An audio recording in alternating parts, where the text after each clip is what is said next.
There are 4 reasons the most human robots in the world are Chinese. 4. And here's the part that should bother you.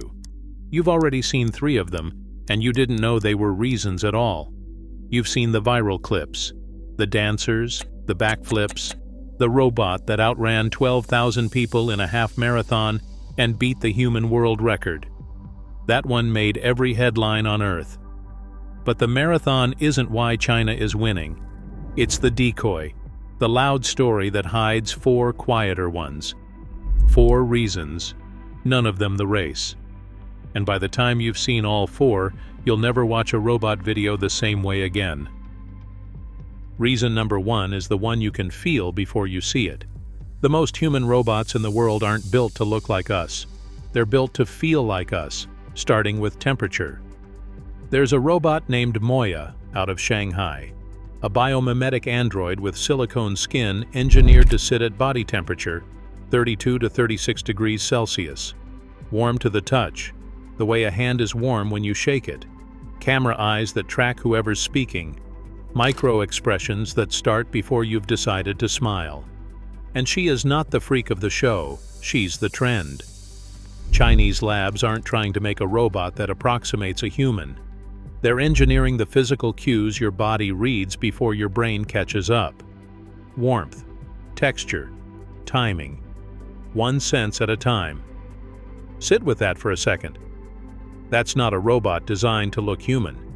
That's a robot designed to be mistaken for human, for the fraction of a second it takes to shake its hand. Reason number 2 is where most coverage skips entirely, because it doesn't look like robotics. It looks like a student.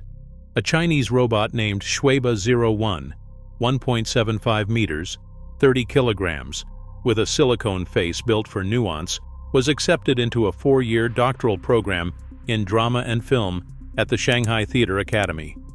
Same grades, same classes, competing against human students. It can read a book in seconds. Not engineering, acting. Now put those 2 facts next to each other. One lab builds a body warm enough to feel real. Another lab puts a machine in acting school to learn grief, because you can't outcompute a convincing cry. China understood something the rest of the world is still treating as a footnote. You can't make a robot feel human by wiring it better. You have to teach it human from the inside, while you build the body that sells it from the outside. 2 directions, 1 target. That's not incremental progress. Reason number 3 is the one that should genuinely unsettle you, because it's the science underneath all of this. Why do these faces feel wrong in the first place? There's a name for it. The Uncanny Valley. And it's not a metaphor, it's measurable. Neuroscientists have shown that within 100 to 200 milliseconds of seeing an android, the human brain flags the deviations and dehumanizes what it's looking at, faster than you can consciously register what you saw. Your threat system fires before you've decided to feel creeped out. That's the valley. Here's the part nobody says out loud.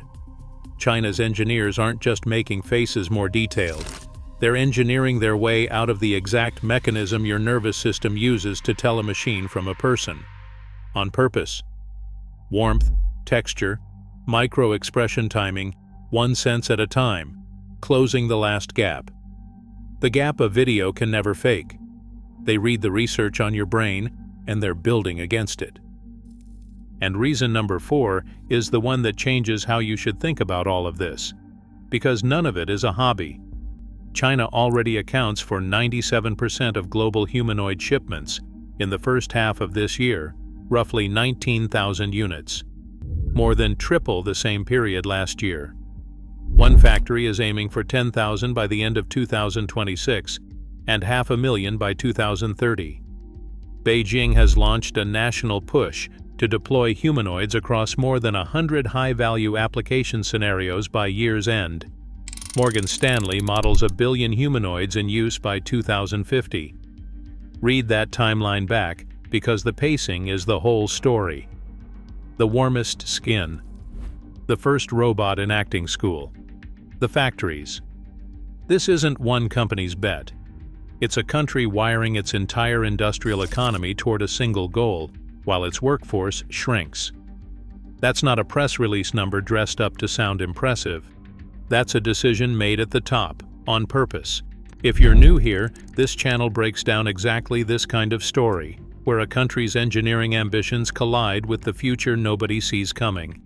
Hit subscribe if that's the kind of thing you come to YouTube for, because there's a lot more on the way. But now, here's where it gets genuinely difficult, because there's a counter you need to hear, and both sides are true. When CNN followed the money in China this year, they found a booming rental market that is exposing the limits of the hype. One live streamer in Hangzhou spent $30,000 on an Android and rents it out for about $443 a day to attract crowds at exhibitions, perform at events, even stage marriage proposals. And he told them, in his words, "Today's robots can't operate on their own. They're basically oversized toys." That's not a competitor trying to talk China down. That's the man renting them out for a living. So hold both of those at once. A robot that outruns 12,000 people, and a $30,000 android that a professional says can't work a day unsupervised. Warm skin that fools your nervous system in 100 milliseconds, and a machine that can't fold laundry on its own. Both true, both Chinese. Which one is the real story depends entirely on which one you were shown. The honest answer isn't that one is fake. It's that the hype is real, and so is the gap between the hype and the reality.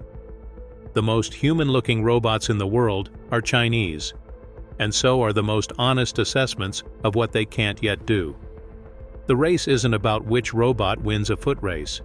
It's about which country figures out how to make the second one true first, and what that does to how we think about work and about each other.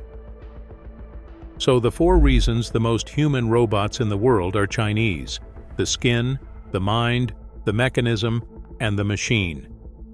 And the honest version of that sentence is, the most human-looking robots are Chinese, and so are the most honest assessments of what they can't yet do. The skin gets warmer, the face is more expressive, the factory lines longer, and the oversized toys are learning to work on their own.